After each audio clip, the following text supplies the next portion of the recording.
Well, first,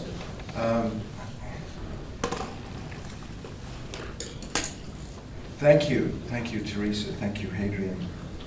Thank you, Bettina, Phil, Claire, Abigail, John, Rue, Nick, John, Michael, and Nils, who made the initial connection. The reason I'm here. It's been a very rich experience for me already, and a great honor. And because I've lived for a long time on the Pacific littoral, it's actually been quite an emotional return for me, because I come from the Celtic fringe. My family, the Boals, were Protestant horse breeders in County Antrim, very close to the Great Basalt Formation, the Giant's Causeway, about which, of course, Dr. Johnson famously said, an interesting category this, that it was worth seeing but not worth going to see. I think he was wrong about that, but and my mother's family were from Aberdeen and were fisher people. My uncle Sandy went out in a line boat, the Loch Brora, when I was a very young boy, and he landed the largest halibut ever landed, and that may still be true. It was bound for the London markets or for the Savoy Hotel, but I used to see these fish in Aberdeen Harbour, and I've always lived by the sea. And so yesterday we were on either side of the tide line in an interesting way. My father, who's dead now, didn't like the horses, and anyway my family were more or less bankrupted with the coming of the tax. Technological change overtook us, and the contracts which the Boals had had for many generations with the European cavalries dried up, and my father wanted to become a mining engineer. He came for one term, I believe, to Campbell. I can't ask him about that now, and I don't know what happened, but he ended up eventually going to Victoria Hospital in the Royal Victoria in Belfast, and became a radiologist. And I've had an overdose. Interestingly, he was not as careful at the beginning as he came ultimately. His senior partner got gangrene. It was in the early days of röntgenology, as it was then. And the apparatus that I saw as a boy was not just diagnostic but therapeutic. So the magic of this invisible force, of these emanations, was clearly still working in the 30s and down through into the 60s. The initials after his name, one of them was something like DMRE, radiology and electrology, and I asked him, electrology? Peter, what is that, electrology? Because I was becoming a historian of science and techniques by then, and he said, oh, it's all bullshit. Don't even talk about it. Electrology, well, right? The magic of electricity. So the question of what's real science, real knowledge, versus the fake quackery, it's not obvious when you're going forward into the future what it is. And one of the things in a moment is this question of knowledge and local knowledges. And I certainly feel like, the gift of the invitation also meant that yesterday we had the gift of local knowledges. It's perfectly all right, and it was good that there were some encounters which were difficult. Transparency, forget it. We're not going to offer ourselves up to some pointy-headed, folks parachuting in, and that's fine. We were here brutally to excavate some things, some stories, some narratives, and we were very graciously vouchsafe things which they wouldn't have done. And I put that down to the fact, the beautiful way in which Hadrian, who's one of the finest artists of his generation, has come to live here and has got into the community and has saw what was possible. And I was only sad that Jane McClellan, who organized the Mousel end of things, couldn't be here. She'll be here later today. She's been at a funeral. It's a tragic coincidence. Just one last thing about about these emanations. One of the interesting things about the radiation, and the reason I try not to have x-rays in Berkeley where I live, my dentist insists on x-raying. There's a kind of a cartel, and they won't do anything without having the x-ray. I said, you don't need another x-ray of my dentition, Joel. And he said, yes, we do. The insurance won't pay. And I said, well, look, I've had enough, and I've had too much radiation. The interesting thing about radiologists, the word dose in Greek means a gift. The dose is the gift of the physician to the patient. Radiology is one of the few, maybe the only specialty where the physician gives himself, the gift of radiation. And in a way, for me, that's a metaphor for the resource curse, the blessing and curse. And of course, you feel that tension as we were walking around, and you've heard it already today.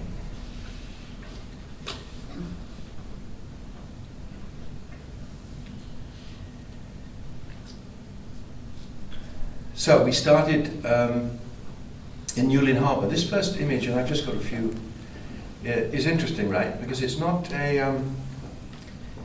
this is not a romantic harbourscape, and of course Newlyn Harbour, in a way, it's a working harbour. It's the largest catch landed in England, right? I think it may just have been overtaken by Brixham now. Forget Scotland, Wales, but it's a serious fishery there. Why is it not in Penzance? Why Newlyn? Newlyn's the sort of the poor neighbour, right? And Penzance people don't like this. It's interesting, right? Because a lot of the social power, if you're going to weigh these things up, is in Penzance, not Newlyn, and not in the impossibly, central casting beauty of Mousehole, where we finished. Look at, this is, of course, why Mousehole is a destination. And the question of tourism and so on was important, and we were tourists. We went the publicans and the tea room welcomed us warmly, and they were extracting from us, and they fed us well, and it was terrific, and we had a good time there. On the way, we met a local historian. He joined us to talk about the lifeboat and the disaster in 1981, which I'll come to in a moment. And just as an aside, Michael mentioned the clearances at Newlyn. I said, really? And Mousehole? He said, clearances? What are we talking about here? And I was thinking, of course, of the 16th century, the enclosures, which was mentioned in the keynote.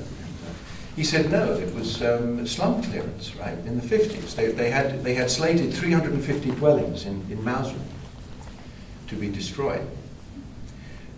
Of course, so that you could get reticulated water and improve the housing stock and so on. And 6¼ acres of Newlyn.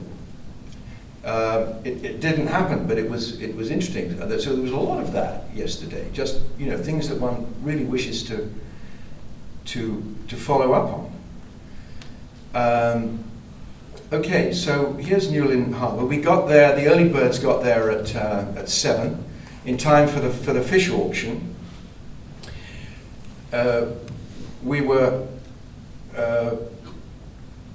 very, very lucky.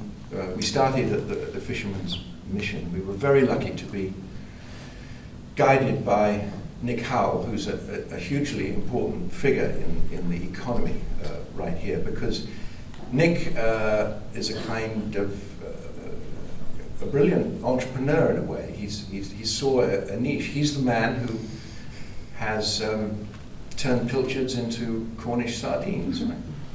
Certain times during the day, he forgot himself and he started talking about pilchards. I thought, well, but no, there's a lot of value to be added, and he's clever on that. He started Nick started in London in the newspaper business, Thomson newspapers, and the rhythms, the diurnal rhythms of the production of a newspaper coincide with what happens at Billingsgate. He's up at the same time. He got into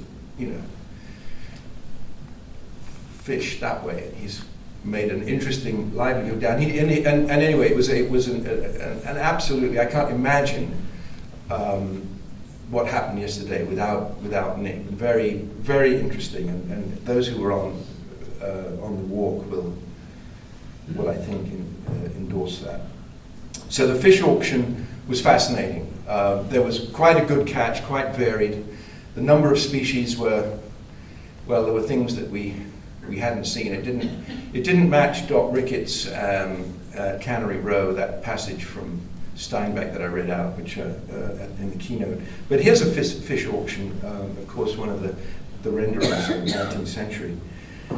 And there's a fish packed in ice. Nick has been an innovator in the packaging of fish. The ice is important. We talked a bit about the refrigeration and the importance of that. The first great extinction of the 19th century that alerted people in the US to the, as it were, the dawn of the Anthropocene, and perhaps the sixth great mass extinction, which I discussed, was the extinction of the passenger pigeon, which was whose roosts would sometimes maybe 200-300 square kilometers, and these were very important moments in the rituals and the annual lifeways of the native peoples. They would snake across the sky and occlude the sun. It was impossible to imagine that a passenger pigeon would go extinct, just as Thomas Huxley said. When I quoted that from Britain's leading scientist in the 1880s, it's impossible, the ocean is limitless. And we heard a version of that, in fact, one has to say, from Nick, and it was good that we heard it, that here's a fish merchant who doesn't believe that a species is likely to go extinct. The state of the oceans we don't really know, right? It's part of the invisible world. In that sense, it's one of the parallels with mining, right? Of course, the local knowledge of people here, they can envisage the bottom of the sea without sonar, and they know where the ridges are. The individual reach is something that's, is kept as a common, and we didn't meet Stretch at the tea room, but Stretch is one of the fisher folk in Mosul, and if you go on someone else's stretch, well, you'll find your nets broken, or there'll be some nastiness in the pub, in the swordfish, or whatever, right? So that's what a commons actually is. It's a complex thing, and we didn't hear so much about it yesterday, but it's part of the ongoing research, because we need to exchange these local knowledges. Those of us who've seen the collapse of the fisheries on the Californian, on the Pacific littoral. There's not many abalone left. It's a very serious situation, partly because of the new techniques of mining the seas. I mentioned the brilliant Norwegian innovator who did for the sardines off Monterey. But one should. We respect that kind of inventive genius, but who knows what the consequences are. The coming of the refrigeration car meant that the passenger pigeon could go immediately, quickly, to feed the huddled masses arriving in the cities of the eastern seaboard, and the passenger pigeon was gone within. You've heard of the buffalo, but let me tell you, the passenger pigeon is more dramatic. And people there in Ohio, I met someone in a state gas station in Ohio who said they've gone south, they'll be back. That's 100 years later, after the last one was seen at Sergeant's Mill in the Ohio Valley, at the very place where the young warrior Chief Tecumseh was trying to get an alliance from the Gulf of Mexico to the Great Lakes to stop the westering anglers, as I mentioned before at the keynote, punching their way over the Appalachian crest for the enclosure of the continent, whose terminus, of course, was the Bay Area and ultimately the gold fields and the great Comstock lode. which built big chunks of London. I mean, it was the investment from New York, but more from London that paid for that excavation. We've already heard how capital intensive it is. It takes a mine to run a mine is an old slogan from going back to the 16th century. The Fuggers and the great banking families are, that history is tremendously entwined if you look at it. And the mining engineers from Cornwall, of course, went to Berkeley. There are a lot of names in Berkeley that are the cousin Jacks and their descendants, right? I touched on that. There's Nick down on the pontoon. He knows every boat there, and he was telling us, which family and who's good, who's doing well, who's not doing so well, where they are, as it were, in the chain. Quite big capitalists, and going all the way down to those who were fishing sort of at will, no pensions. It's as hard a life as you can imagine in some ways, but of course there are windfalls, just as when the pilchards come.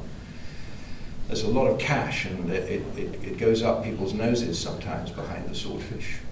Not so much now, Nick said. And here we are discussing a restored lugger, which is visible, worth a detour on the old quay. John Lambert, we just below the Red Lion pub. You can see it in the old, tied up on at the old quay at Newlyn. And that's John there. Oh no, where are we? Sorry, I'm gone. Yeah. So this is John here. And we thought we were going to get a disquisition on the rig and, that kind of techie stuff of the old 19th century boats. And we got some of that, and he's a seafarer. But he told us a story that was so extraordinary, completely I've met him before, but it was unpredictable. And I think those of you who were there it was kind of startling and quite remarkable. Because what we realized after half an hour, 40 minutes with John, who, by the way, is married into the big family, the Stevensons, in hereabouts, around Newlyn. If you cast your eyes up on the hillside, I think we heard 200-300 buildings, belonging to the Stevensons. They're very powerful, the most powerful family.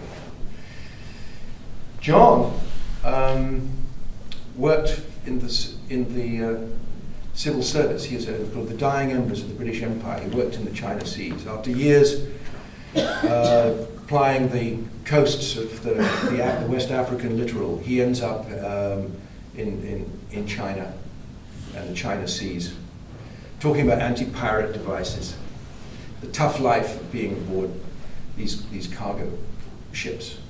And the cargo is very, very variable. From copper from the Congo to pilgrims on the Hajj, to gamblers crossing the river to Macau with their big bags of cash, he said. And back came gold. So suddenly the history of bullion that I argued, drawing on David Graeber's work on trying to re-narrate the history of money and money of account and its relation to gold and silver.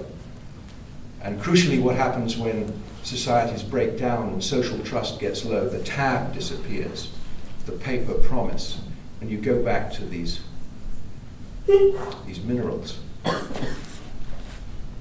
So I think in the end we concluded that what we were looking at this lugger, this beautiful restored boat, and again hard work, we mustn't romance what it was like, the difficulty of bringing in these seine, these shoals, these catches, you're talking sometimes 10 million sardines at a go, which we understood. We were walking in the back streets, and then we saw, well, here's a pilchard press. Why is it that size? Well, they come in at one time. There's no refrigeration. What do you have? Salt. And I must thank Kat, who was on the walk, with her young charge, Will, who's a young researcher working on the history of salt hereabouts. The salt tax, the way it connects to legislation in Parliament, the difference between the French salt that they like to use and the salt from, shall we say, up in Cheshire. Some of you might have been down into those salt mines, which are still working up there, by the way. I know that the Tate uses them because they're very stable environmentally, and my compañera Jill has been down there recently because the Wellcome also put stuff down in the old galleries. But they like the French salt because it tastes better, because it's impure. I'll come back to purity in just a moment. So what we were looking at with the lugger in John's narration of it was actually Hong Kong Harbour, an extension of Hong Kong Harbour. What John liked from his time in the Far East, as we would say, in that imperial kind of geography. And he was an imperial agent, and in fact a colonial agent. He consulted on this was an extraordinary detail, right? He consulted with Chris Patton on the new constitution of Hong Kong, slashing aside at the big man there, and he identifies, in fact, with the fishermen and those who work on the junks and the old sailing craft. Their autonomy, their inventiveness, their self-sufficiency. And here's a man who's come back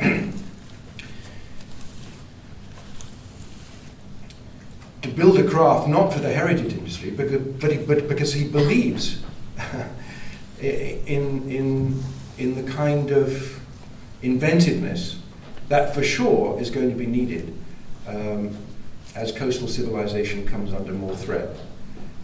If the glaciologists are right, and I work in an Earth Sciences building in Berkeley, things are, it's very scary, but look, we as I say, I live on a hillside.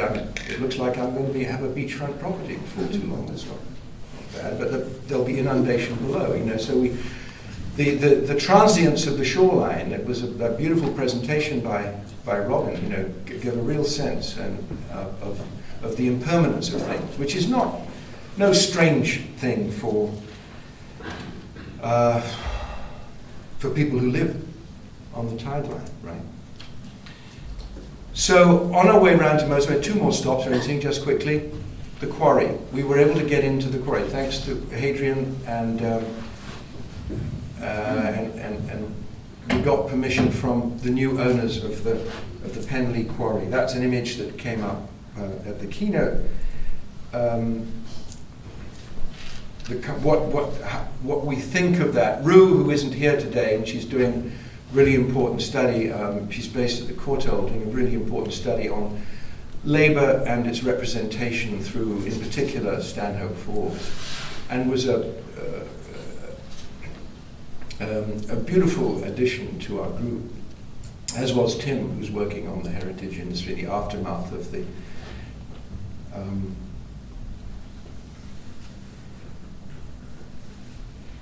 pilchards leaving, or the great shoals coming in. That's not happening anymore. And nobody quite knows why that is. It isn't. I think it is not just, you know, prodigal fish, overfishing and technology. That's a big lump of granite. It turns out that the Penley quarry is not granite. There's almost no granite there. I like this photograph because it's still fairly bleak. They're doing a lot of landscaping to try to attract developers. The plan is to turn this into a marina. The plan is to blast a hole through to the ocean, build a new road to Mousel. The owners of the quarry are this is a fortune-made newspaper magnate, Baron Eiliff from Birmingham Post. And his great-grandson, Edward, has a vision to turn this into a very dramatic marina with, in combination with other developers who will do housing and chandleries and so on. I mean, there's a model up there. If you can get in, obviously in a sense we were given a Potemkin tour by a really interesting, very fine geologist, obviously based at Leeds. He has a consultancy in Oxford, and Geoffrey came down kindly to see us and talk to us about the vision that they had. His assistant was David, who's a local miner, not local. He comes from over the hill, as it were, but knows all that, knows the quarry well. It's no longer being worked. There's certain blastings going on. There's some falls that have happened. I think a child died tragically recently. Two suicides, I think, were mentioned in was it in the last year? 10 years. In the last 10 years, 2 suicides. It's an extraordinary place to be. Once you can't believe it's so close to the road, and I like this photograph as it gives you no sense of the scale. It doesn't do what Bertinsky is able to do here, which I showed. I mean, that's in New England, but Bertinsky's kind of photography of the landscapes of industry and the waste are brilliant, because he's able to somehow give a sense of scale. He chooses the biggest things to do it, of course. There's no real sense of scale. There is an enormous hole. And what came out of there is material that's not that granite that you see there in the arch, or the stones up there actually come from the third bench of the I think of the, was it the Lamorna mine? Quarry, I mean. But anyway, what is there is dolerite, metadolerite, which is extremely dense. It's some of the densest available, and so it's used as bedding for roadways. Not on the surface, because it shines up and it's too slippery, but it's valuable stuff. And Geoffrey gave us, as a commodity, what is this stuff worth? Well, it's valuable. But it seems that it's going to be more valuable if they can turn it, of course, into a marina. And of course the community is split, you can imagine that. And we got some of the sense of the tensions, and that was very interesting. John Maggs was there, who challenged the narrative of in good faith, I think, a geologist who says, look, how, we're doing legacy quarrying here. There was irresponsible excavation.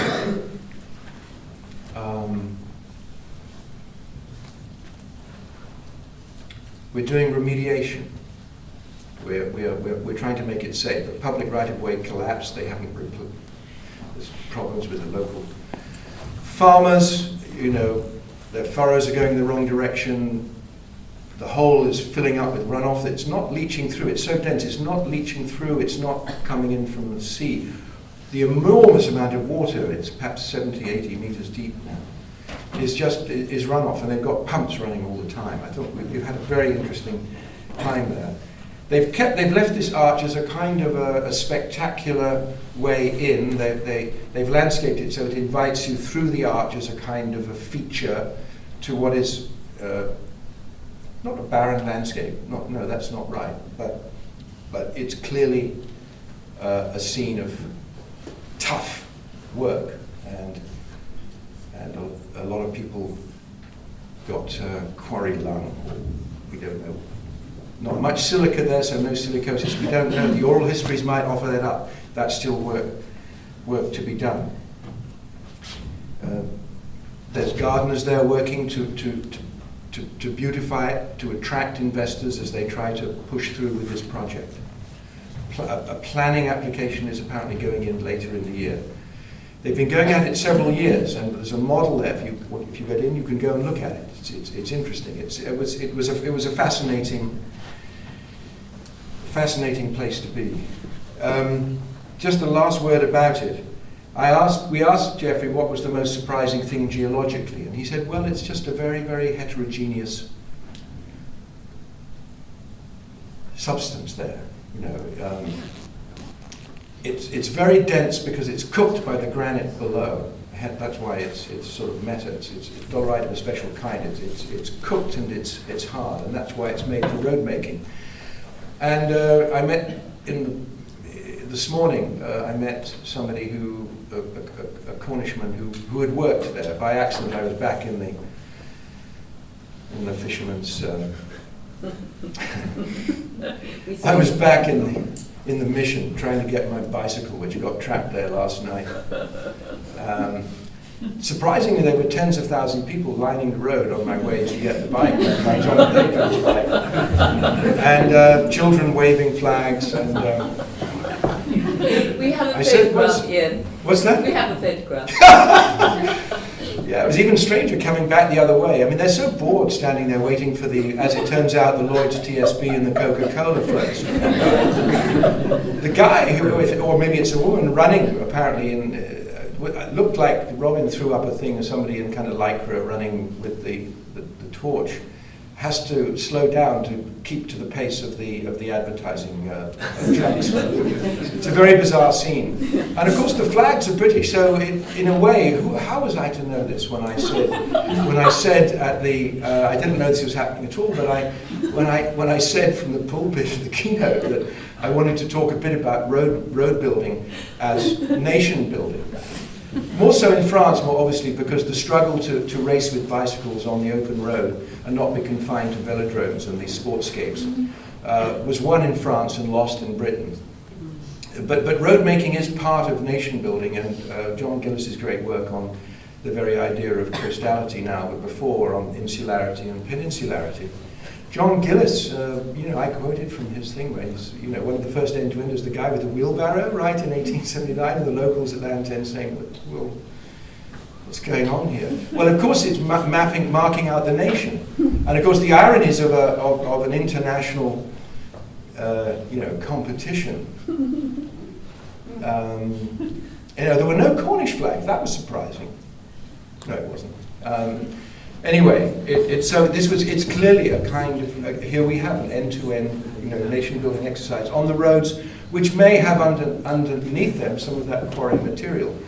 Again, talking to some of the old quarrymen, they were proud of the fact that the crushed metadolerite that came out of this quarry onto schooners and then freighters was going to build the Autobahn, right, and the Italian roads and the roads of the metal roads of modernity, so necessary, not just for cyclists like myself, but for the motorized quadricycles that came to dominate Central.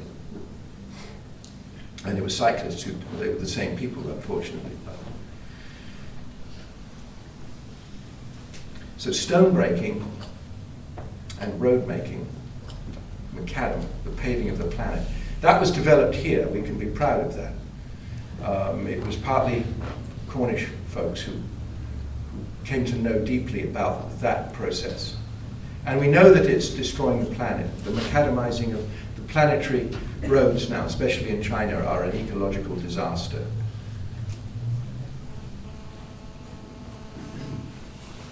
Green cycling is very problematic because the bicycle depends on the roadway. 5 minutes, good. We're coming to Mosul, penultimate stop at the Pendy lifeboat. We were joined at this point by Michael Sager Fenton, who's written the history of the disaster in 1981, when